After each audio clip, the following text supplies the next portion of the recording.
We are starting a new chapter this evening, chapter 13. So that's good news. And we're going to call this, Who is the Judge? Who's the judge? Okay, what do I mean, who's the judge? Very often, it's people who are the judge, or at least they believe themselves to be the judge.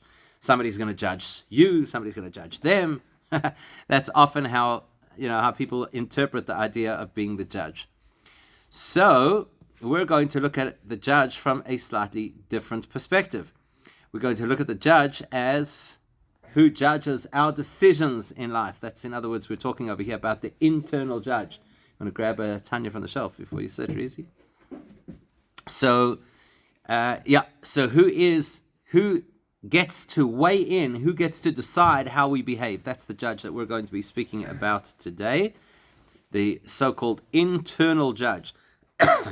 Okay, why is this relevant to our conversation? So you might remember that chapter 12 introduced us to the category called the Beinoni, and we've now come to understand that the Beinoni is somebody who is a very advanced person spiritually, and we are supposed to try and become a Beinoni, and we're supposed to model ourselves after the Beinoni, and we're supposed to obviously learn things from the Beinoni. So one of the key things we're going to learn from the Beinoni is the internal working, who's the judge. Okay, that's where we're going to start. The people on Zoom will be very pleased to know that, Baruch Hashem, we can now actually share the page. So I don't even have to tell you where on the page it is, because it's the beginning of a chapter. So needless to say, it is the beginning of the page. So, yeah. Would you say that the main thing about the Beinoni is that they have heightened intellectual and emotional intelligence? It's a great question. Great question. So I'm going to repeat it for those who didn't hear. So the question is, would it be correct to say that a Beinoni is somebody who has a heightened or elevated intellectual and emotional intelligence, IQ and EQ? Yeah? Would that be correct to say? So I'm going to say not necessarily. We have for some reason, and maybe it's just because of the way that we were brought up as Jewish people, with parents who have a very great emphasis on our scholastics. So we have this predisposition in the Jewish world that we think that everybody has to be really smart if they're going to be really good or really aligned with what Hashem wants. And that's not necessarily the case. So the Beinoni may not necessarily be the smartest person in the room, which is an interesting point. They'll be the most dedicated person, and they'll be dedicated to their Torah learning, and so therefore they'll have a tremendous amount of knowledge. Just remember, sometimes the person with less ability lands up being the person with more knowledge because they're willing to work harder. But it's not a guarantee that a Beinoni is a super intelligent person. And the reason that that's important for us to know is because the Beinoni has to be within reach of each of us. So nobody should be able to have the excuse to say, well, I'm not a smart person, so therefore I can never be a Beinoni. That would be incorrect. Now, when it comes to EQ, that's another concept altogether, because it is possible, I'm not saying it's likely, I'm not saying it's common, but it is possible for a person to mature and develop their EQ. And a Beinoni is somebody who works so thoroughly on their self-development that the likelihood is that they would develop and improve their emotional intelligence by virtue of the fact that they're so dedicated to what Hashem wants. What does Hashem want from us? Hashem wants us to be empathetic, and Hashem wants us to be sensitive, and Hashem wants us to be kind, and so on and so forth. So the Beinoni would be somebody who most likely is quite exceptional in that area, even if it didn't come naturally to them. So that's a distinction I want to make. They don't necessarily have to be the brightest person in the room, but they certainly will be the deepest person in the room. Okay, does it make sense? Okay. So now, right at the beginning, when we were first introduced to the categories of Jewish people, do you remember that? That was in chapter 1. That was a long time ago, considering now that we're in chapter 13. So chapter 1 feels like it was a very long time ago.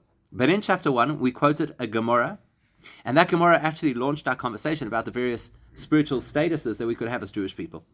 Because that Gemara told us that there is a tzaddik and a Beinoni and a Rasha. And then, of course, we know that we could split the tzaddik into two types of tzaddik and the Rasha into two types of Rasha. But it first told us that these three general categories, tzaddik, righteous, Rasha, wicked, and the Beinoni, somehow intermediate.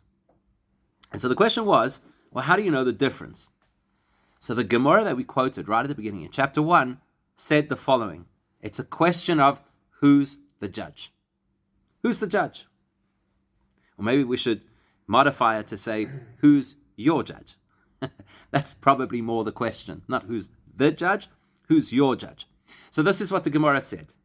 Tzadikim Yetzer Toiv Shoftan.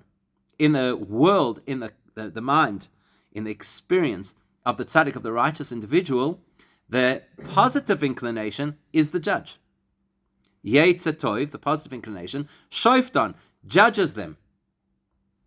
Rasha, the definition of a wicked person is Yetzer Hora, Shoftan. The negative inclination is the judge.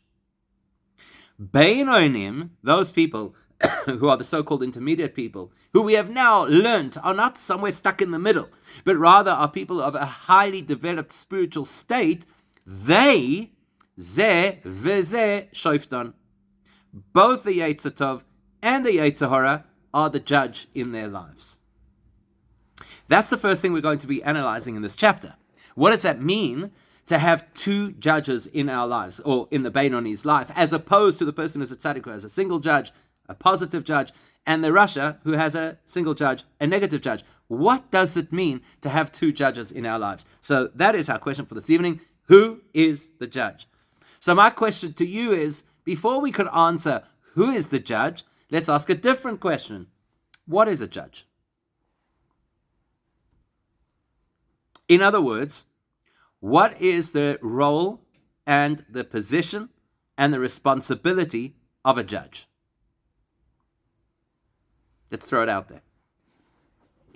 Now, I'm sure right now everybody's thinking, hang on a second, they're judges in various areas of life, and they're in various, you can get a judge in court, you could get a judge at a sporting event, you could get a judge at, I don't know, I'm sure there are various kinds of judges that you could think of. What is the role and the purpose of a judge? Somebody with the authority to pronounce a verdict. Okay, so somebody, one second, the first suggestion, somebody with the authority to pronounce a verdict. That's a good definition of a judge, yes? Somebody with authority to pronounce a verdict. We'll come back to that in a second, because as you shall see, just in time, Shimron joined us with his whole legal background, so he could tell us as well. Okay, Cherry, what do you say? It just seems so strange for me to hear the word judge. Why don't we say who rules the Beinoni? Good, excellent question. Excellent question. Why are we saying judge and not rule? That's really important, and it's certainly one of the things that we have to understand in this context. The word judge, the title judge, is chosen very specifically, not the title ruler, and the question is why. Okay, who else was going to say something? I'm going to say a mediator. A mediator. Yes.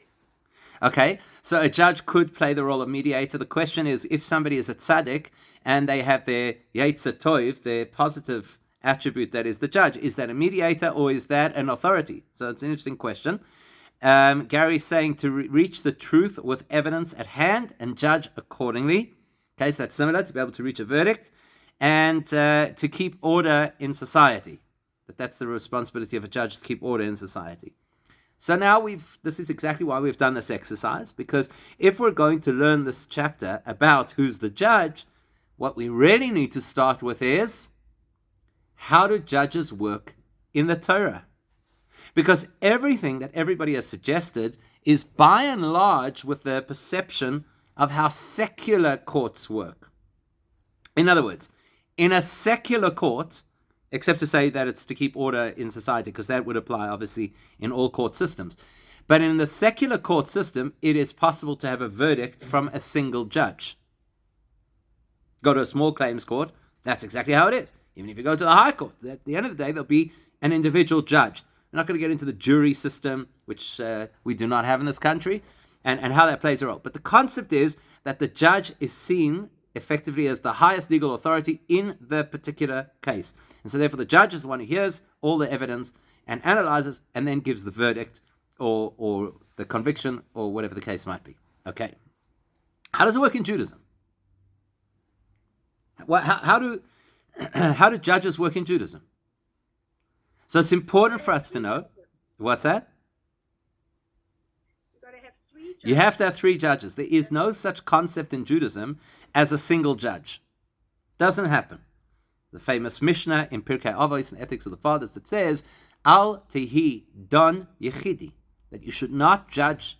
And by the way, it's not only speaking there in the legal system, it's speaking to us as individuals as well. You should not judge as an individual. And then it goes on to say, because the only one who can judge as an individual is the one and only. In other words, only Hashem could judge as an individual.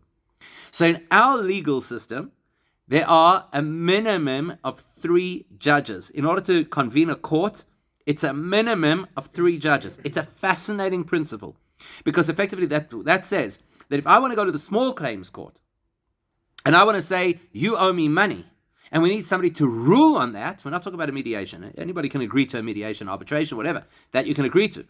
But if you go to the court system and you want a ruling about whether person A owes person B money, you cannot do that with less than 3 judges.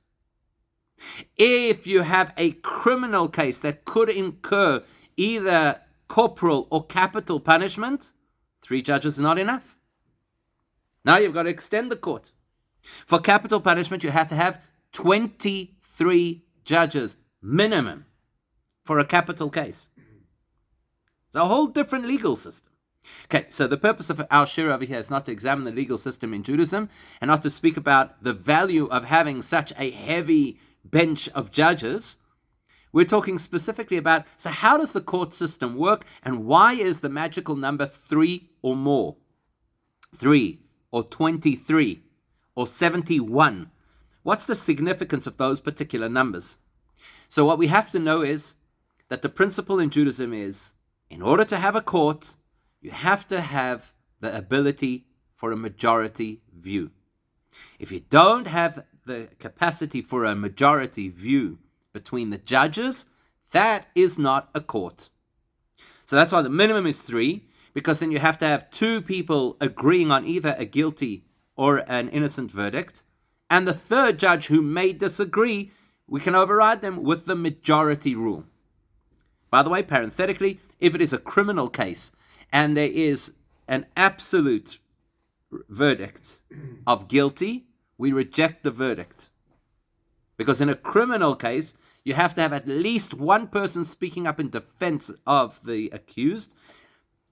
If nobody's willing to speak up in defense of the accused, there's obviously something wrong with the court system. We've got to revisit the whole case, or revisit the panel of judges. But that, again, is outside of the scope of what we're speaking about over here. Now, what we're speaking about is how judges work in Judaism. They do not have absolute authority.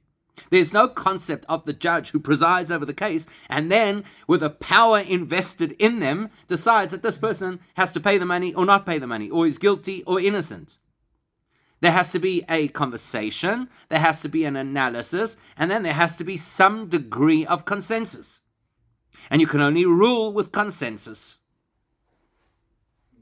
That's how judges work in halacha. Therefore, if we're going to invoke the principle, the concept, the metaphor of a judge, we're not saying that this person is the ruler. We're not saying this person is the authority. We're saying this person brings a lot of information, and information which we'll take quite seriously, because the judge obviously has seniority and you're going to listen to the judge, and so therefore their opinion is going to weigh heavily, but it is only an opinion. No judge has power. Judges in collaboration have power. It's a very different system. So if that's the case, if that's how judges work in Judaism, we need to go back and analyze what's going on in the case of the tzaddik, what's going on in the case of the rasha, and what's going on in the case of the beinoni. So we said the tzaddik, it's a tov judge. The rasha, it's a yetzer hara judge. And the beinoni has both judges. What does that mean? That means, in the case of the tzaddik, the consensus, both of the conscious tzaddik and of the subconscious yetzer tov, is let's do what Hashem wants. So the judges are in agreement we should do something positive. In the case of the rasha, the consensus is that we should do things that are not so healthy. So the consensus in the case of the rasha, the judges in the case of the rasha, are saying, let's do what we shouldn't do. And whichever way you want to look at it, they actually, in a sense, have it easier than the Beinoni because everybody's on the same page.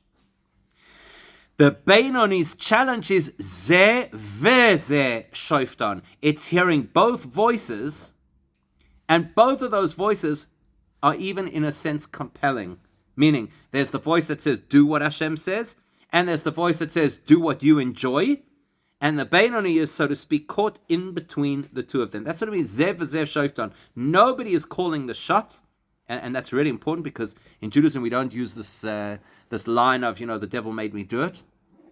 At the end of the day, we have to listen to the judge, and then we are the other judge on the bench, and we choose either to agree or disagree. So if we're going along with the Yetzer Hara, it's because we have chosen to do so, not because we were compelled by some dark force that overtook us. But the Beinoni has this sense of, when they do the cartoons with the red guy and the white guy on the shoulders. So that's kind of what the Beinoni sounds like. There's two voices. There's a struggle, but just because there is a voice, even if it sounds like a very authoritative voice, it's a judge, does not mean we have to rule in favor of that judge. That's the reality of the Beinoni. I don't have to rule in favor of that voice that's in my head. So, in essence, the Beinoni is the most relatable to us human beings. Ooh. This is because they now have the concept of free will. Hang on a second. So let's, while at this point, the way that I presented it at this point, it sounds like the Beinoni is, hey, that's me. I have this problem. I have the voices in my head, right? Because that's what we do, yeah? I mean, nobody wants to admit it publicly, but we all have the voices in our heads. And the voice basically, so the one voice says, do it. Another voice says, don't do it, right? And we think, Beinoni is so relatable. However, we haven't finished unpacking yet what the Beinoni's experience is. We've only defined so far the meaning of the word judge. We haven't yet defined their experience. Once we define the experience of the Beinoni, it may sound a little less familiar. Because there's a big piece of the puzzle that we haven't discussed, and that is, if there are two judges in my head, there has to be a third. Because you can't have a court with an even number of judges. Whether that is a court of law or whether it is the courtroom of the mind, it doesn't make a difference. There cannot be an even number. So there can't just be the voice of bad and the voice of good. There has to be another voice that comes into play. Because there's always got to be consensus. Who's the other voice? And once we discover that, we'll see maybe we're not so similar to the Beinoni. Because every human on the planet has the predisposition or the temptation to do the wrong things, and also has the voice of reason or guilt that stops them from doing so. Who is the third voice? The self. Gary says the self. It's not the self. Who is the third voice? Isn't there a concept in Judaism where, like, fine, you've got the guy, the red guy and the white guy on your shoulders telling you, feeding you good and bad information, but actually, at the end of the day, we're neither of the voices, and you need to take it a step back. The self. The self. The self. The self is not mad or armed by either voice. Okay, so you're going with the same argument, which is to say that we, the objective observer, who's seeing these presentations or hearing these voices, is the individual who's going to step back and employ free choice and decide which of the two we're going to take. But I'll tell you what the problem is with saying that the Beinoni is the one with free choice. Then the tzaddik is not really worthwhile because it wasn't a choice. Only the Beinoni is free. And the Rasha cannot be blamed because it's not a choice. No, everybody has choice across the board. So what is going on in the Beinoni's reality that actually distinguishes it from you and I, who sit there with our dilemmas? What should I do? If I do this, should I do that? That looks attractive, but then it's got this downside, right? So what distinguishes the Beinoni? That's what we have to uncover. What were you going to say? I was going to say the soul, the inner knowing. Okay, so you're saying that the third perspective is the inner self. The moral compass, yeah. Call it soul, call it moral compass, call it conscience, call it whatever you want. We're all pretty much saying the same thing. That there's a part of me that is outside of the conflict, that is able to look objectively at the conflict and sort it all out. So you'd have to be a tzaddik for that. But for anybody who's not a tzaddik, including the Beinoni, it's not that simple to have that level of objectivity where you can step out of the arena and look at yourself kind of, bird's eye view and say, this is what you should be doing. There's another component we have to discover. So let's have a look.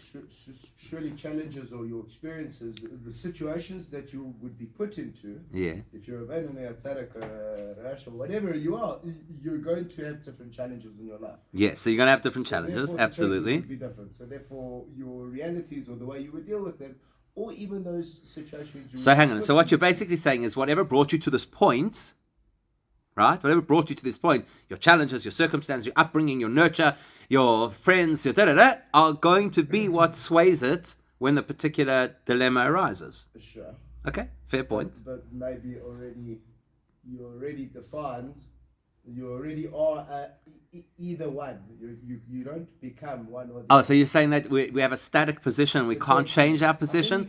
That would be bad news, right? If we have a static position that our circumstances bring us to a particular point, and that's now who we are, and that's the mold, and we're stuck in that case, close the Tanya, go back home and just be who you were. Okay. Right? Okay, so let's have a look what it says. Perek Yud Gimel, chapter 13, page 54 in the Tanya book. Uvazeh, based on what we've learned in the previous chapter, which was to teach us that the Beinoni is an unusual personality, because both in spiritual terms and in interpersonal terms, as we've learned in the previous chapter, the Beinoni is somebody who has absolute focused control over the reactions, which means that the Beinoni does have those momentary flare-ups of what could be a temptation or some laziness or doubt or whatever the other things are that we all grapple with. The Beinoni will have them, they'll flash up, and then the Beinoni will say, no, I'm not going down that route. I'm not going to allow myself to be susceptible to this. I'm going to take control. And as we learned at the end of the chapter, that even includes with other people. So there's the person who did X and really got me annoyed and whatever, but I'm not going to allow myself to behave in a particular way. That shows us that the Beinoni has this tremendous level of control, the mind over the heart. Uvazeh, with that information, Yuvan Loshen Maimer Azal, we can now interpret the Gemara that we presented in chapter 1. And by the way, this is generally how Torah operates, particularly in Hasidus. You start with a question, that question leads to another question, that question then opens up a discussion, that discussion needs to be prefaced by some other information, and only down the line, once you've collated a whole lot of information, can you start to address the question that you began with. So that's what we're doing now. Chapter 13. Now we have collected enough information that we can go back to something we introduced in the first chapter, Uvazeh, with the information we've learned up until now. Everything about the operation of the neshama, the difference between kedusha, holiness, and klippa, the interference with holiness.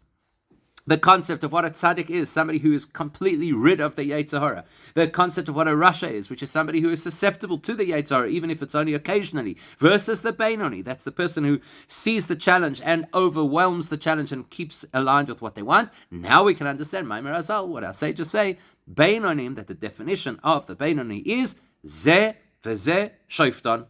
This one and the other one are the judges of their life. In brackets, it tells us, Pirush, that means Yetzer Tov, the Yetzer Hara.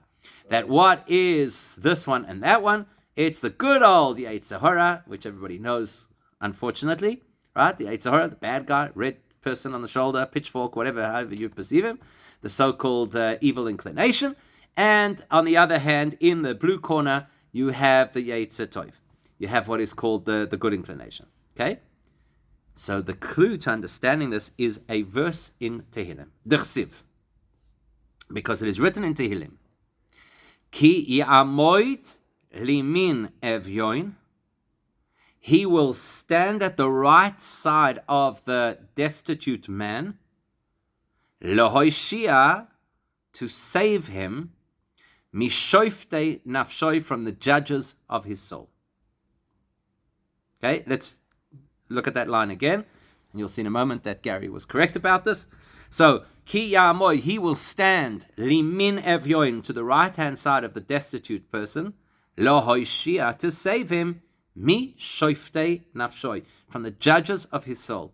Let's work this pasuk backwards. Shoifte nafshoi, who or what are the judges of a person's soul? Yourself. We just seen Yetzer Tov and Yetzer Hara. Those are the judges.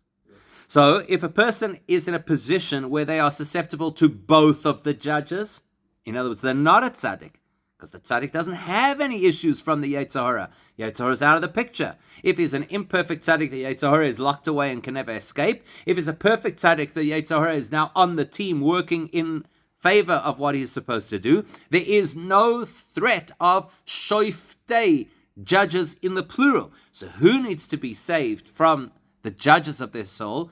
Evyoin, the person who is destitute. What does it mean to be destitute? Poor guy. What? What does it mean? Evyoin means without the spiritual resources to overcome the Yetzer Hara on their own. What's the definition of haves and have-nots, the wealthy and the poor? It's if you have resources or you lack resources. So if your life is all about physical stuff, then wealthy people have big houses filled with fancy furniture and all kinds of appliances, and they have beautiful cars, and they wear brand label clothing. And to us, they're the haves. They have resources. And poor people are the people who live in shacks and they don't have running water, and they have one pair of clothes to wear for the whole week. That's poor people, if the definition is about material resources. But if the definition is spiritual resources, then who's a rich person? Tzaddik. A tzaddik. They have the resources to achieve whatever Hashem wants from them. They don't have a deficit in their spiritual bank account.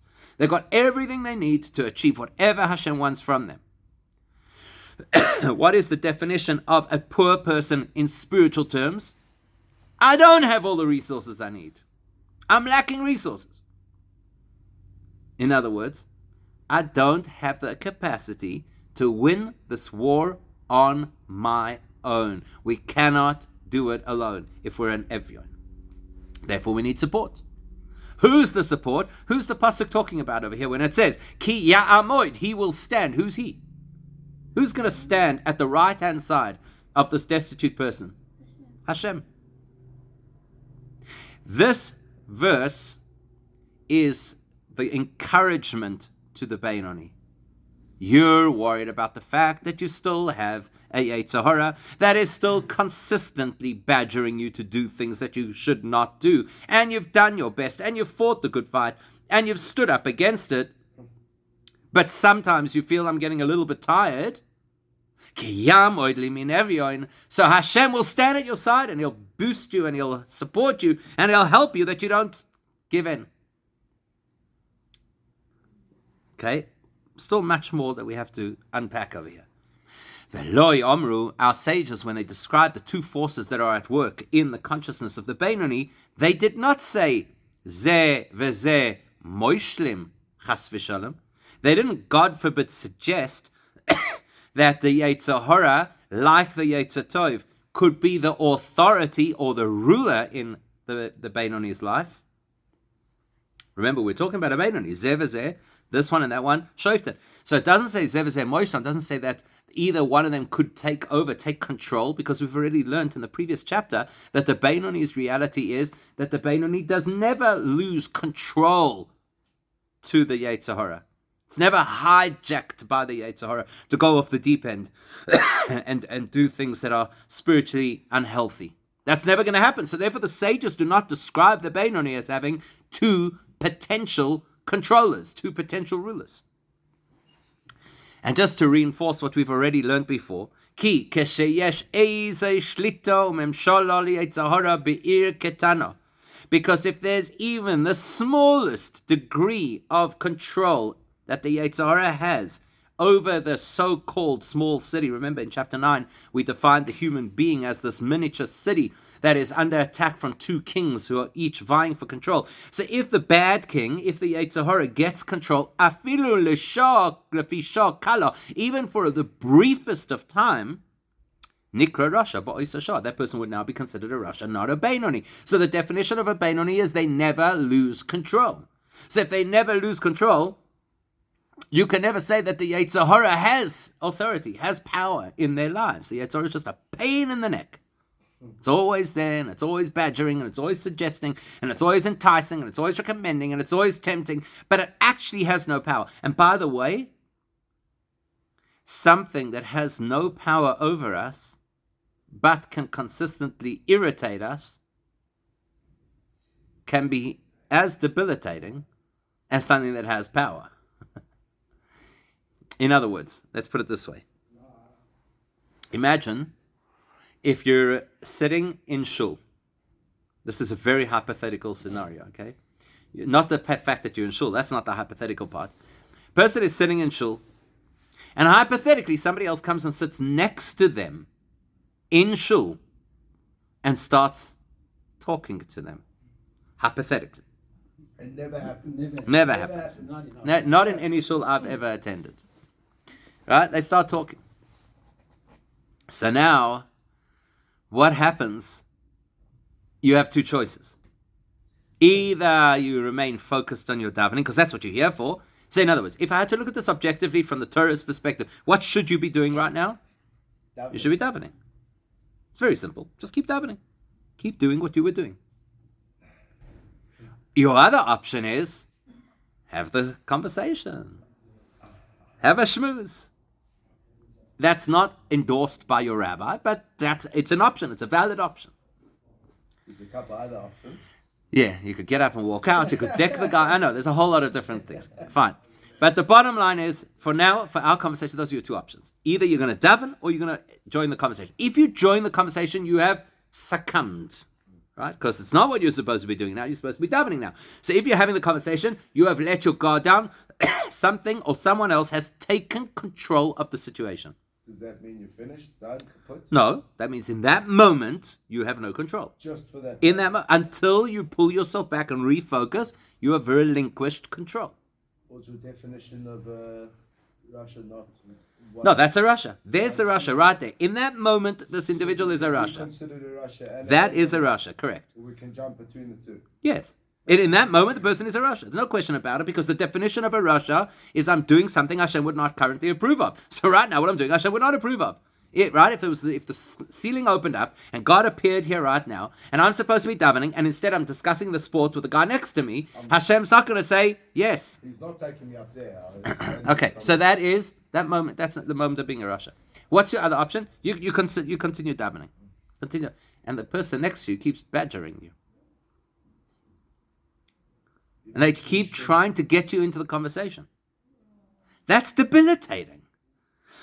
Even if you stay the course and you remain focused and you don't get sucked into the conversation, you don't get all irritated with the person, you just keep your cool and keep your focus. The fact of the matter is, it's debilitating to hear that in your ear again and again and again and again and again and again. It'll drive you up with sugar. That's what the Yetzer Hara is doing to the Beinoni. So yes, it's not getting to have control. It's not actually sucking the Yetzer Hara, it's sucking the Beinoni into bad behavior. But it's just like this jackhammer in its head. It's not stopping again and again and again and again. Every single day you're on with the same thing. Do this, try that. Leave me alone already. So the Beinoni, right? Sounds like a husband-wife dynamic, Rabbi. I'm just saying, somebody did say in the chat over here exactly the same thing, except they said an ex-wife dynamic. But yeah, it could be very much. Look, some people tell you it sounds like children and parents, you know. The child is nagging and nagging and nagging and nagging and nagging. So the Yetzer Hara is nagging and nagging and nagging and nagging. It's true that it's never going to get anywhere, but it doesn't stop trying. Therefore, in the context of the Beinoni, the best title that we can allocate to the Yetzer Hara is Al Derech Moshe Kamo Shoifet V'Dayon. The most authority the Yetzer Hara can have in the Beinoni's experience is you're on the bench as one of the judges. What is the role of a judge? Ha'oimer datoi b'mishpat. The role of a judge in the Jewish court system is to put forward their legal opinion about the case. Not to make a verdict. A single judge cannot make a verdict. A single judge can only propose a legal perspective, which then has to be discussed and adopted by the majority or rejected by the majority. So who's the Yetzer Hara? There's a full bench. There's a Yetzer Hara who says, I really think my judgment of the matter is you've become too frum, and it's unhealthy, and who knows what's going to happen to you, and the next thing you're going to be mashuga, and your family's never going to speak to you again. So my suggestion is, step back. Take a spiritual chill. Right? Now, you know what happens in the modern world, by the way? Somebody takes the recording of this, splices out that little piece, and spreads it virally on the internet to say, Rabbi endorses taking a chill. Okay. Anyway, so, but that's the voice, that's the judgment. In my judgment, because that's what the Eitzah say, in my judgment, in my assessment of the situation, that's what should happen. But it's not the final say. Because in halacha, v'afal bichein, despite what proposal, and it's a legal proposal, the one judge makes, afal bichein, nevertheless, yachol liyos sheloi yeh psak halacha kach lemaaseh. Just because you proposed it as a legal possibility has zero bearing on whether it actually becomes the verdict or not. It's an opinion. And you're entitled to an opinion as a judge. But you have no authority just because you have an opinion. The authority lies in the system, in the bench, in the three judges who are sitting there, not in you as the individual. Mr. Yetzer Hara, you don't have the authority. Not in the Beinoni's world. The Beinoni has a healthy bench of judges. Maybe the Rasha doesn't. Maybe that's why the Rasha keeps slipping up with whatever it is that the Yetzer Hara starts to propose. And that's the difference between us and the Beinoni. Because we do slip up.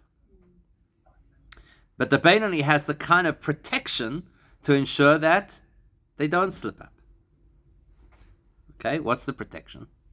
Let's first see how it works in the court system. And then we'll see how it works in the spiritual system. Why is it that a judge is not guaranteed that just because they put forward a legal opinion that it should be binding? Because because there's the very real possibility of a second judge with a different perspective who completely disagrees. And then you get what we call a stalemate, because this judge is saying the course of action should be X. And that judge is saying the course of action should be Y. Now what are you supposed to do? You've got a stalemate. And guaranteed each one of them makes a very compelling argument for what they believe should happen. Again, we're talking right now in the court system. We'll translate it shortly into the spiritual system. But in the court system, this guy has a whole elaborate explanation for why the accused is guilty, and that one has an equally elaborate explanation for why he's innocent. So now what do? He's got to be either guilty or innocent. How do you make the decision? Says the Alter Rebbe, v'tzorich lehachriya beinehem. That's why we have a third judge. Because the third judge's responsibility will be to find the balance in the case, which is going to either be to side with one of the judges to create a majority, or to talk the judges to a point where they come to an agreement. That's the job of the judge. By the way, in Jewish law, because you have a panel of judges, so in Jewish law, the first judge to present their legal findings has to be the most junior judge. And then you move to a more senior and a more senior until the last opinion is the most senior judge. And there are two good reasons for that. The one reason is because you don't want a more senior opinion to influence the perspective of a junior. So the junior person goes forth feeling I'm comfortable to share what I think because I'm not being held up against, at this point, somebody else's opinion. The second is once you get to the end of the process and you've got the most senior person in the room looking at the case, he is the most capable of bringing it all together. So that's how the court system works. You've got Judge A giving a guilty verdict and all his explanations why, Judge B giving an innocent verdict and all his explanations why, and then you're bringing the senior judge and he's got to examine this case and either, as I say, side with one or create a sense of cohesion between the two opinions. That's what we call the machri'a. Machri'a means the deciding voice. The deciding voice. The one who's going to tip the scales. The one who's going to resolve the case. Ve'halacha kedivrei hamachri'a. In Jewish law, that third judge is going to be the tipping point of the case.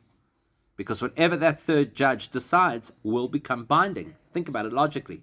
You've got 1 versus 1. So wherever the third judge goes, that's where the halacha goes. Because now you'll have a majority. So that third judge wields, in a sense, more power than the other two judges. Because he will be the person who decides the case. So kach. Let's translate that into spiritual reality. The